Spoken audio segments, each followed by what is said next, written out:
Welcome to Next Level on Purpose with Joanne Muturi, a podcast for trailblazing professional women who are feeling disillusioned in their 9 to 5 jobs. Hello, my lovelies.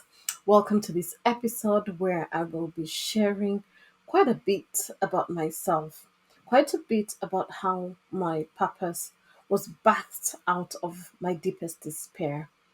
And what I'd like you to get out of this episode is really what it takes to be tenacious, what it takes to be resilient, and above all, what it takes to have that confidence and that belief that no matter whatever season you are in your life, everything will turn out for your good. So let's get straight to it. And,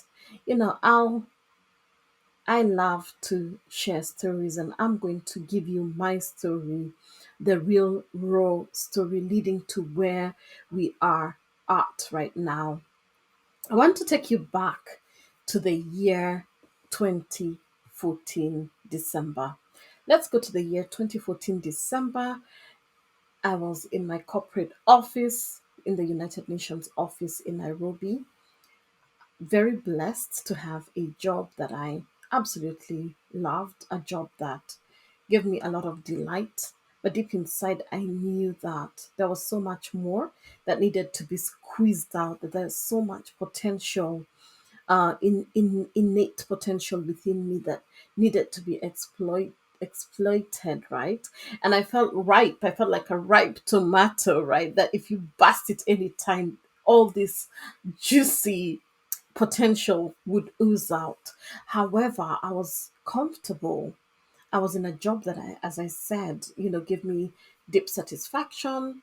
It paid me well, and it helped me to live a more than average life. So why would I let go of that? Why would I release that?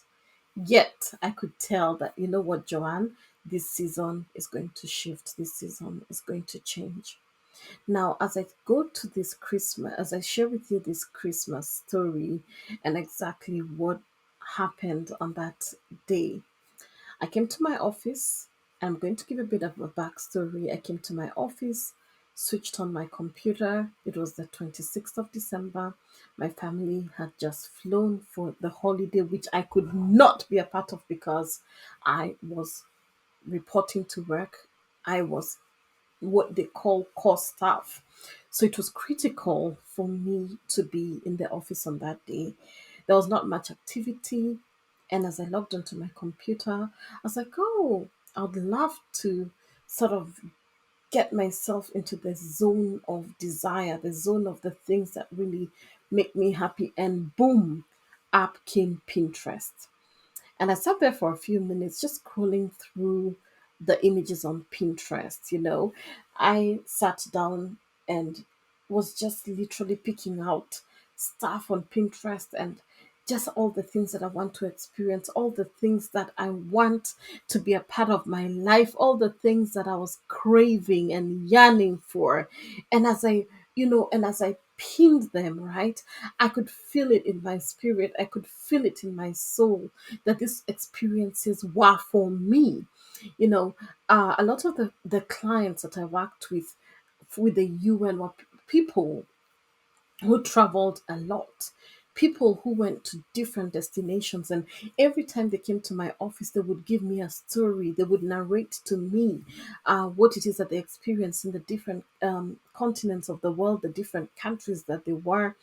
I was there to serve the people who served the world. And as they served, I knew that part of my calling was not just people from the context that I knew, but from a completely global outlook, right? So there I was pinning different things. And one of the things that I remember so categorically pinning was the desire to have my own business. Another pin that I had was travel destinations. One of them, I have to tell you, included Santorini in Greece, and the next one was Paris, and another one was the Amalfi Coast in Italy, and on I went. Why am I giving you this story? Because just a few months prior to this date, I was minding my own business in my office, literally serving, doing what it is that I was put there to do. And I felt this massive pain in my abdomen. But, I thought I had been having a bit of pain, but I just thought it's something fleeting, nothing major. But it continued to progress through the day. And when we finished work in the evening, I drove home, but had a gym session that I needed to attend. So I said, the exercise might help me. So I got home, changed into my exercise gear, and off I headed to the gym. When I got to the gym, I found my trainer there, very excited. He could not wait for us to start our session, and he obviously just helped me warm up, do the treadmill warm ups, and a few other things there. But I was really straining because I was not feeling well. Now, we did a bit of exercise, and at some point, he asked me to go on the floor so that I could be able to do some sit ups and some planks. And I could not move. My body simply could not move. And you know how it is sometimes when we are exercising. My trainer thought I was playing, he thought I was joking, as I love to joke and play around. But he looked at me and saw that there was something not good. So we ended the session there, and he helped me up.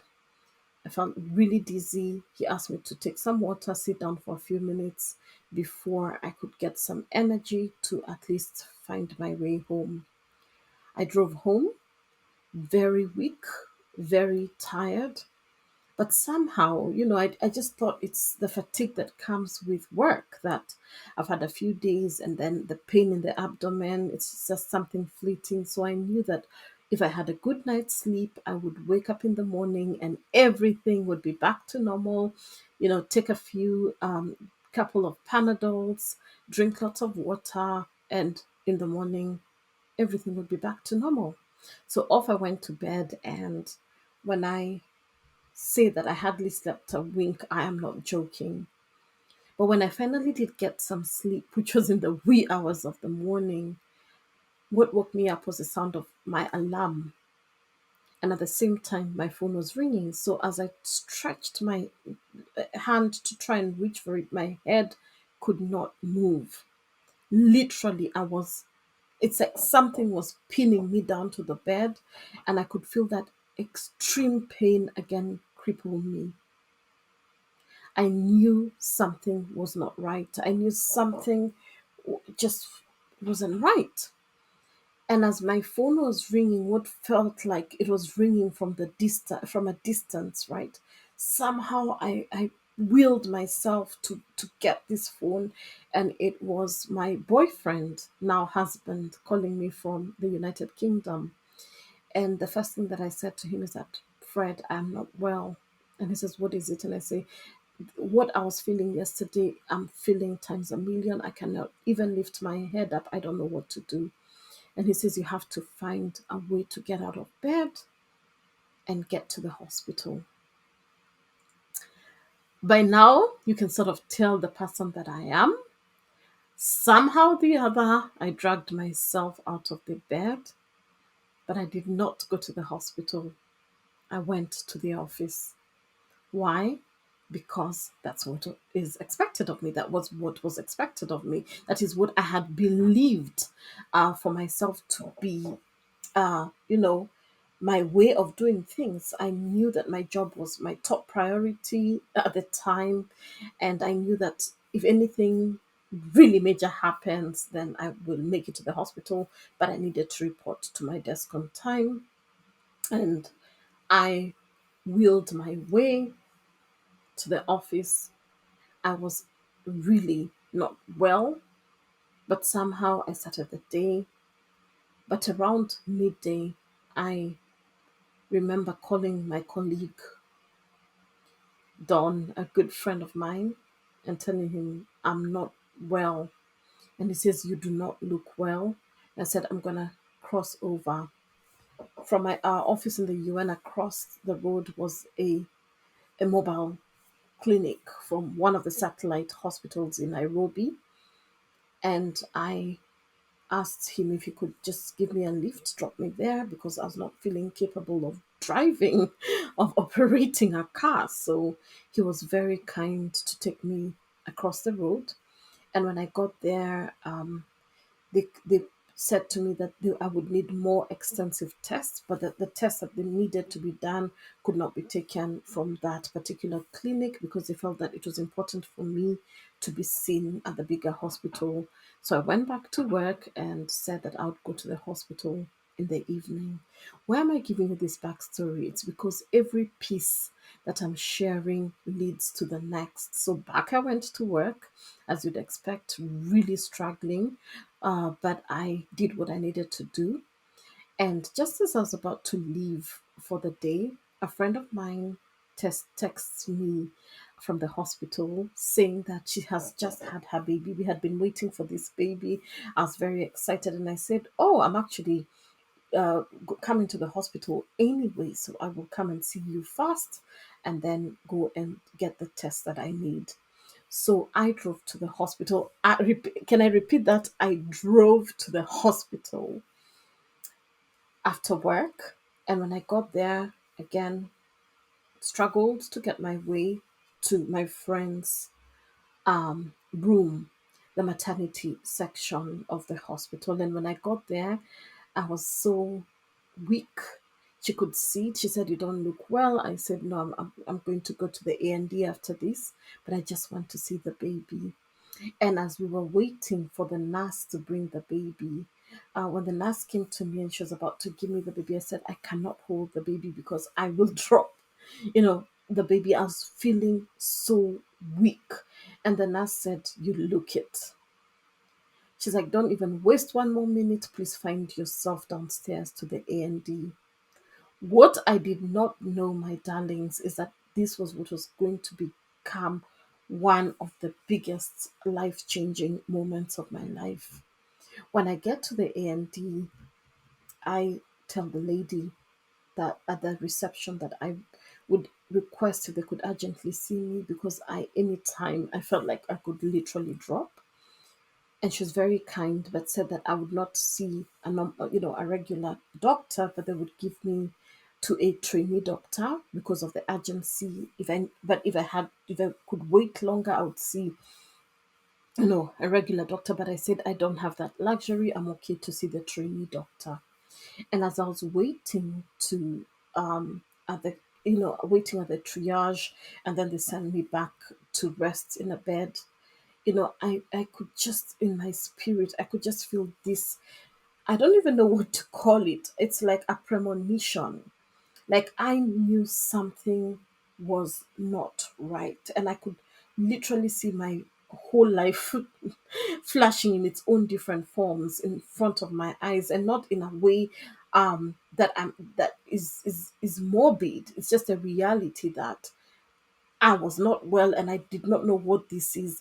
And there literally was like, it was like a movie. I was lying on this bed and I was just seeing a movie of my life. And at that moment, I was sort of drawn out of this movie that I was watching of my life when this young doctor came into the room and he said that, "I understand that you need urgent attention." And I said, "I'm just not well." And I started narrating to him, he said to me, "You look so pale. You look Asian. We need to take blood tests."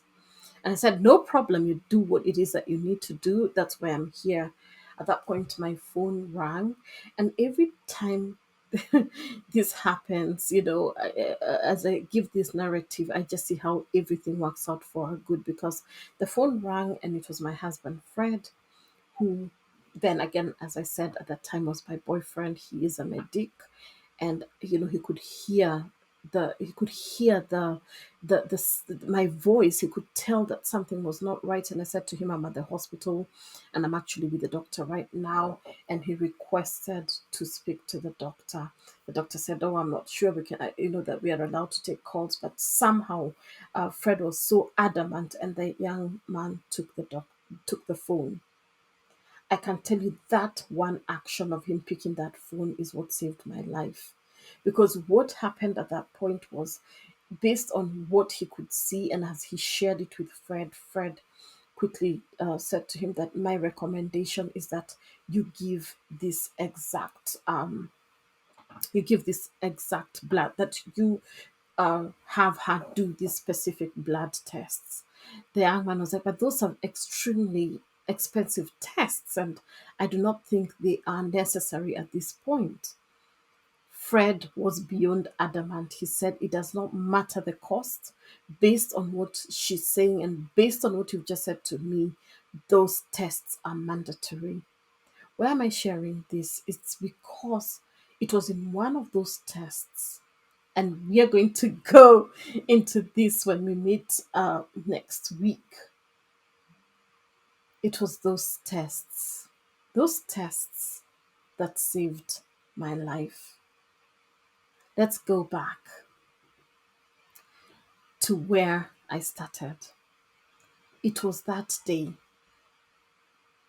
in September 2014, when my life, at the beginning of September 2014, when my life started taking a different route.